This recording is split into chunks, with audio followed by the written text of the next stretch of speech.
From a brand perspective, prefer to try to pretend I'm B2C. I pretend that we are trying to be entertaining and creative and thoughtful versus just walking in and listing all of our value props.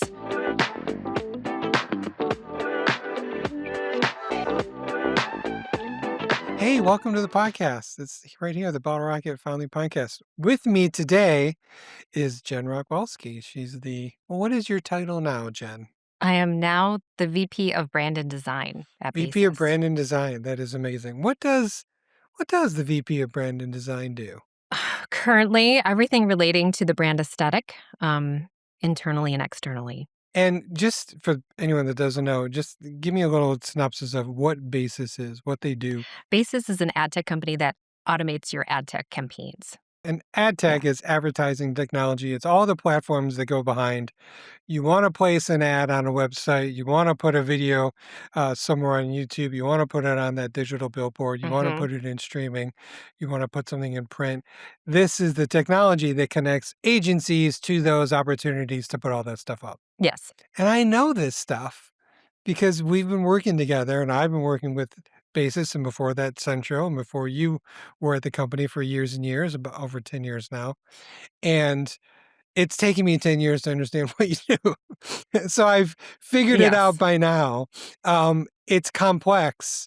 And really, at the end of the day, it really is connecting those two people and trying to do it in a new modern way. Because when this all started, it was a lot of fax machines and spreadsheets, and it's evolved since then. Yes. Very much so. And what's particularly interesting about such a big company like Basis is it's B2B, it's business to business. Mhm. How is B2B branding different than B2C branding? The challenge that we have is to lock in a business use case. And we like to, or at least I, from a brand perspective, prefer to try to pretend I'm B2C. I pretend that we are trying to be entertaining and creative and thoughtful versus just walking in and listing all of our value props. So a lot of people have the ongoing joke that B2B is just a value prop list, and that they just compete with their lists and their benefits. But over the past, I'd say 5 years, we've really been making branding efforts to separate ourselves and differentiate and be really creative with some of our campaigns. It's worked, and I think it really does stand out because we do have other B2B clients that we service as a video production and SEO company. And the work we've done together always starts with creativity, always starts with, something being interesting. Can it be funny? Can we be clever? Can we do all these things? And not just like, here's all our services and here's why you need them. Yeah. Because at the end of the day, a business to business target is still a consumer, is still a human being, is still attracted by the same types of campaigns. If it's interesting, if it's compelling, if it, captures their attention, it's just as important when you're selling headphones as it is when you're selling, a big fancy service to an agency. Yes, there's still a human within that business that we're trying to sell to. So there's always, we do often talk about an emotional component of our product, which when you think about automated platforms, you don't really think like, how do we really get to the emotions? But it is on the table and it is very much discussed. Well, something that you guys discuss all the time is when the product is done well and you're using the product, you get home sooner to your kids. You have more of a Yes. life. It's taking all of this stuff and streamlining and making it faster. So the results of your product is a better life, is a better work-life balance, Hmm. is a better busy work creativity balance. So there is a really huge emotional component to that because creativity is emotional and family is emotional and your personal time is emotional. So there is a lot to get to that. And I'm not surprised that those things resonate. Hmm. Recently, there was a major shift in branding, a change in naming, a change in Hmm. brand and brand style. So that brand change was kind of huge. It Yes. was it was really big, not just from a naming perspective, but there was a really intentional and thoughtful visual change happening at the same time as well that we were excited to be part of. And we created a whole suite of videos that went along with the new website design. It was all really, really cool and thoughtful. that was a big project. It was huge. Like Yes. once the decision was made and someone came to you and said, "We're changing the name," where does your checklist start? Like, where do you begin? And, it's like, well, let's just start with a logo. Let's get what I mean? Like, where Yeah. does it go? And then how does it trickle down? And then also, like, what were some of the biggest challenges or surprises? The people that know me will roll their eyes. I start with the deadline date of when do we want to launch, and then I work backwards and I say what will make this successful. So we were working with Bottle Rocket Media, we were really focused on how many videos had to make the cut. So I think we had 4 to 5. I think we produced 6, maybe. I think it ended up being 6 or 7. Yeah, Yeah. and so just to get certain things in alignment, you have to line up the stakeholders and start really figuring out and delegating who's going to make decision points for certain aspects of the language used in the website and or the videos. So while we were building out the videos, we were building out a full suite of brand new web pages that made our product more tech forward. So we had a technology side to our website as well as a services side. But it was fine tuning how we would talk about the product that really mattered. So that took some time. We also wanted to switch the aesthetics of our brand. We were very white and bright, and the dark mode was just coming into trend. And so we went dark. We wanted an edge. We wanted to have be product forward, of course, but also tech forward. And we wanted to differentiate from our competitors. And none of them, in a lot of the research and the brand audit that I did, none of them were really doing dark mode at that time. So it was an easy yes. The approval with C-suite um, was fairly quick. We had to move fast. So a lot of the concepts and inspirations was in lockstep with some of what the CEO and CMO were leaning towards. So um, I would say it wasn't one full sweep of just me making decisions. It was a collective milestone moment Yeah. with C-suite and then downward from there of just figuring out who I could rally for a team. For such a monumental change, it was really exciting to kinda see these ripples of change happen. Like you said, these, Hmm. "Oh, we're approved for that? Okay, good. Now Yeah. all this can happen. Okay, boom." Yeah. So Yeah. super interesting. We had so much fun working on the dark mode, the Hmm. black on black design style, and we for that project, when we shot in the base's space, we took over a room and painted it black and had all black furniture and black features and black elements and moved it around, and it was unique, and it looked great, and it was a ton of fun to do and to be able to collect all of these new we're starting from scratch. We had to basically build a video and photography content library Yes.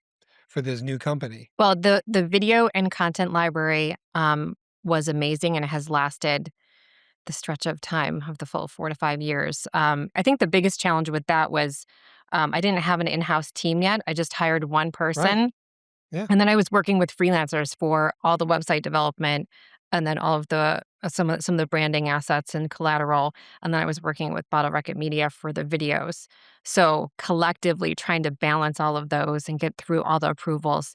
I think that was the biggest challenge of just knowing what to focus on within the stretch of time, just to be on target with making those decisions and then making sure it was consistent because um, a lot of it could be dropped. If we didn't have the photography, we couldn't do the website. If we didn't have the material on the website, it wouldn't translate to the video that would then be placed on the website. So being sure that language consistency, the visual consistency, everything came together was really important. I did make myself a little dark mode playbook because I had to teach myself how to work with colors in dark mode because they behave differently.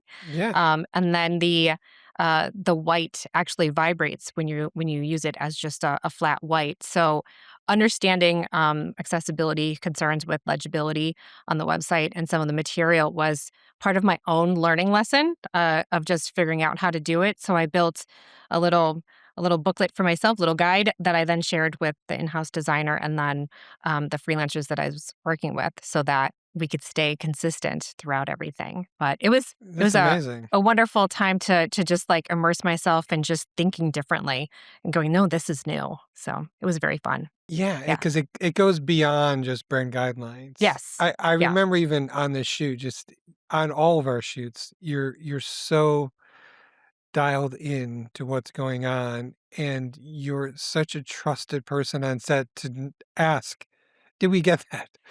Yeah. Are you getting what you need?" Because I know in your head or on your clipboard, there is a list, and if it's Yes. not getting checked off, Yes. we're not moving on. And as a director, as a producer, or whatever role you are on, Hmm. you have ownership, and you're getting all the stuff.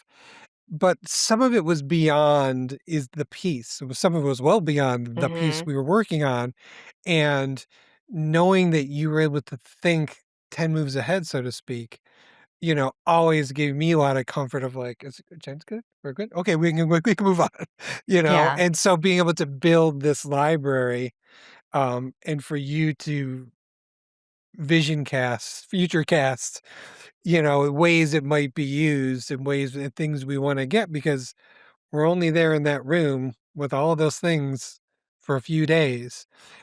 It's always, always, makes me very happy. It makes me feel very comfortable. Mm. Um, but you're unique in that way. A lot of clients are like, "Oh, I'm here. I've hired you, and off you go." And we're like, "Great. Okay, we'll own it." Yeah. And then sometimes, um, you know, not necessarily something gets missed, but an opportunity gets missed that we won't even know about for 2 years. Yes. And you're thinking 2 years down the road, I feel like. Yes. Yeah. I That kind of planning only could take place because I had already been with the company for a while. So I Right. understood how a lot of the assets that we used had expired just mid-use almost, which um, w- made me overplan. And I would say that it was a multi-day shoot that we had. So I was able to take some in the moment photos and plan it out and see where everything would land. And a lot of my feedback would come maybe the next day, or I would show the photographer of like, look, this is the hero. This is what I'm Yes. looking at. And then Yes. he would actually work with me in diversifying some of what he was giving me. So part of that extra plussing up, just how I'm planning and planning in the moment, being ready to be reactive on the spot, but also doing the extra work at night, like that's how you actually win with a set like that in a time crunch. Yes. Yes. Well, that's That's why I look so prepared. because you are prepared. Yeah. You are prepared, Yeah. and any good director is gonna take the footage home at night and be like, "Is Yes. this what I thought it was?" It's what Yeah. I thought. And so you have that, um, creative director, creative mindset that it's Mhm. like, "It's on me. If I'm not getting this stuff." Oh, You yeah. know what I mean? It's gonna hurt me and my team, most. And so you take such a passionate ownership of it that's just, commendable. Well, there's also, the illusion that when you're on set, it's very exciting. Like, you're in this environment that you've built with these really talented craftsmen. You've made a lot of decisions to the point where you're at almost a decision fatigue point. And then the lights are on and people are performing and you're like, "Okay," and you're able to say yes to it, but at the same time, you can get swept away in some of that. And so, I definitely have my notes to look at and to bring me back down to reality of like, "Okay, can we use it? It's nice that I like it, but can we Right. use it?" That's Because pretty, but yeah, is that yeah, usable? yeah, and I will say a lot of the with the rebrand, I really loved all the lighting that was applied where Yeah. I it was a very I don't wanna say romantic, but it was a It was beautifully lit warm. set, Yeah. yeah, where Yeah. Yeah. you felt encapsulated, so Yeah. I had moments where I'm like, "Did we get it?" Where I had to just go back and take a moment, so, yeah, Yeah. really well done. But you bring up a really good Yeah. point. It's like when you're not used to being on set as a client, you can get swept up in craft services and whatever Yes. else it might be. Yeah. And you're like, this is all great. Look at all the lights and stuff we're spending money on. And with experience, like anything, you're able to be like, Stop. Am Mhm. I getting it? Am I getting it?" Mhm. And, yeah, that's something that you and your whole team does incredibly well, that you're able to see the forest through the trees a little bit and like wipe away all the fun and fancy of it and be Yeah. like, why am I here? Why, what are we trying to get? Mhm. This all great and fun. But at the end of the day, if I'm not getting what I need, this doesn't help. So again, Mhm. that's why I like our working relationship so much. I was thinking about how you and I have worked together on 3 sizable projects, the Rebrand, Golden Age commercial, Seamless commercial, and Mhm. 3 different directors, 3 different photography scenarios. And I would say that Bottle Rocket Media has been such a partner, uh, not only with production, but just even creatively, where I genuinely look at you guys as creative partners. And I will say that I've learned so much, but also I appreciate that you show up every time with a team dynamic that accommodates the season of the project. So it's not like it doesn't feel like a carbon copy of what we did before. You not only look for new talent to partner with to make it better, but you also just bring new ideas to the table, and you don't accept anything less. So thank you. Oh, well, that's Yeah. nice. Well, it's just a reflection of your team's openness to all of Mm. those things. And we feel the same way. And I have a lot of affection for you and Katie and Sean. And, I mean, we feel like we are part of the team, Yeah. whether we're doing it or not, Yeah. so we feel so close. And, whether I'm involved in a project or Bottle Rocket is or not, like we just want you as a designer, as a creative, as a, you Yeah. know, to be amazing and succeed and do whatever we can do to support you and the Mhm. company, to keep growing. And 25 years is no joke. And Yeah. it's been really fun to watch and see all of the twists and turns and changes and Yeah. along the way. So thanks for being so awesome. Thank you. I will say that Katie and Sean are the CMO and CEO, and they're creative themselves. Like Yeah. I've kind of lucked out in my situation where I'm not dealing with the typical stereotype of a CMO or a CEO. So um, Yeah. I can't wait to see what we do this year. Me too. And both of them, they're very good listeners. You can argue with them. Yeah. They're not stubborn about their ideas. You know what Yeah. I mean? Hmm. Even occasionally, I think it was Sean's original idea for the golden age. It's like, damn it, Yeah. that's a good idea, Yeah. and it like, became this whole thing. So it's like they're open to good ideas coming from anywhere. They're open to feedback, and that's what makes them particularly incredible, client, to work with and friends to work with. So Yeah. It's a good problem to have. Good ideas from yeah, all exactly. angles. Yeah. Exactly, exactly.